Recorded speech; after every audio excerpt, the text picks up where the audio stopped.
But this is like kind of the last topic I'll kind of go into. And this is by the Red Dragon, kind of talking about shame on every fraud who tried to shame Helldivers 2 for microtransactions and lies and pay-to-win lies. I don't think I've ever played a game that made it easy to earn everything. Just realized I could afford a premium war bond and wasn't even trying. Still have enough to buy stuff from the superstore if I want, because super credits are the premium war bond also. So there was a big discussion over, like, is it pay to win? And hardliners are kind of saying, well, because they sell stuff behind a paywall, they sell, stuff that you can only get through the use of super credits, that it is pay to win. But I wanted to go over that, and I'll actually go into the game to do it. Let's go. Now, this is the autistic people that got like super autistic argument. Like, if you have stuff locked behind a paywall, then it is absolutely pay to win. The thing about Helldivers is that you can earn its premium currency through playing the game. Let's go into Helldivers here. And we'll actually go into the game. Rare footage of me playing. Let me turn this down here. I'm going to turn the computer sounds down. And we'll go in social options. We'll make this friends only right now so people don't join. And then we'll look in the game itself. So right here you have, let's see, we'll go to our requisition. So this is the store, which actually, to point out, you'll notice that it's not a banner. You'll notice there's no like flashing lights and stuff telling you, hey, look, new stuff. Why don't you buy it? So this is very nice hood right here. That's not trying to force you into buying anything. And then you kind of have your banner here.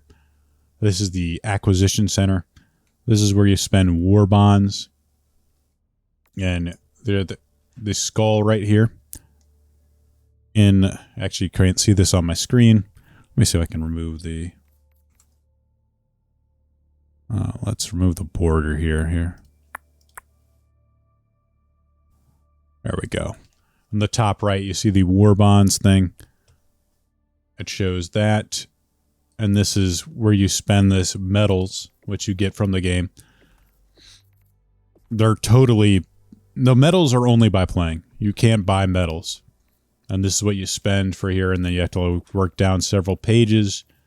This is kind of like the season pass that you get to unlock new stuff, like guns. You can actually unlock super credits, 50 super credits, in exchange for medals, and you can be able to do that down the line here. I've kind of worked pretty far down it. And then this is kind of the main way you can spend money is the Steel Veterans, Helldivers 2 Steel Veterans, premium war bonds. You need to buy that if you look at the bottom right for 1,000 super credits. Right now I have 760 super credits. That's the blue thing over here. And this is the premium currency. I haven't spent a single dollar on this game so far. So you have, I almost have enough to unlock it. I've actually purchased sort of multiple things in the Superstore, which is right here. It's a rotating store. Refreshes, I guess, every 24 hours or maybe more. And you can buy like these sort of costumes. And some of them have properties. If you look here, this has extra padding. This has fortified, which reduces recoil. None of these things are unique. You can get armors that have these same properties in the premium war bonds and like the regular war bonds. So there's nothing exclusive besides the look, the cosmetic of it. And if you go into the premium war bonds, there are exclusive weapons like this Liberator, which has explosives. You have the Senator, which is like a cool looking pistol. Some incendiary stuff there's only 3 pages, and then this Jar 5 Dominator. So far, looking at the meta, none of these weapons are super good, or they're not meta weapons. Breaker, Incendiary, good. Blech. Hey, how's it going, JBB? None of these things are that good, or certainly none of them are meta. They're kind of interesting because they have like maybe explosive properties on it. Our light armor penetrating explosives. This is Incendiary. This is medium armor penetration, apparently, which you'd think that would be really good, but I haven't seen anybody talk about using this gun in any sort of meta discussions. So the premium war bonds, Steel Veterans, is, again, you could earn it by simply playing the game or using super credits or buying super credits. But even if you look at the screen, usually when you have like a store like this, there'll be, especially coming from phone games, there'll be like, oh, here's a first time bonus for buying it. And this, if you look at the little things, you got 150. Just almost like, a cent. And then if you get to like 1,000, so the exchange is like each super credit is like a cent essentially. So 1,000 super credits is $10.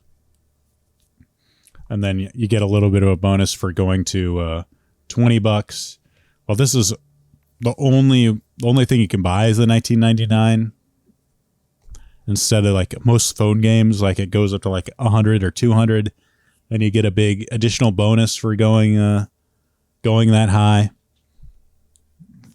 And usually there's like a first time buying bonus associated with this stuff. So this is definitely a different beast that I'm used to from like free to play phone games. It doesn't seem to be encouraging you to actually spend money, which a lot of these first time bonuses do, or like there'll be a special pack when you first join, like, oh, like it gives you a lot of like premium stuff, like, oh, hey, beginner's pack, and then it has a lot of this like really nice deal on it to kind of encourage you to spend money, kind of get you to just do it once, hoping that once you do it once, then, well, you'll do it again. They've kind of worked that out, knowing what you need to do to get people to spend. Again, none of this stuff is, this like looks cool. I like the fortified way it looks, but definitely not something. And right now, armored's actually bugged, so that's even worse. It's even worse than it looks. But if you look at this, like, is it pay to win? Like, I can't come up with an argument that it would be pay to win, honestly. I mean, people will say that by having a premium war bonds that's kind of locked behind a premium currency and having this stuff, like if you really want these guns, then you would have to spend, $10 and then unlock it through playing the game. None of these seem that good, honestly. None of these weapons seem that good. They didn't, try to make it so you'd want to spend money, but they do have the option to do so. So technically, you can make an argument that it's pay to win, but in reality, I think it's probably, at least in my experience, it's one of the sort of least aggressive monetizations that I've seen in a game. Of course, the game itself is only $40. And again, this stuff, maybe that'll change down the line. I don't know. But starting out, this is a very weak way to try and get people's money. So I think the only people buying it are people that have the expendable cash, maybe really like the game and want to support it, or just have zero control or patience. That'll immediately like, oh, I need this. Whoa, this gun has explosives. I gotta buy it. The idea that it's pay to win, I think, is just ridiculous. That's my opinion on it.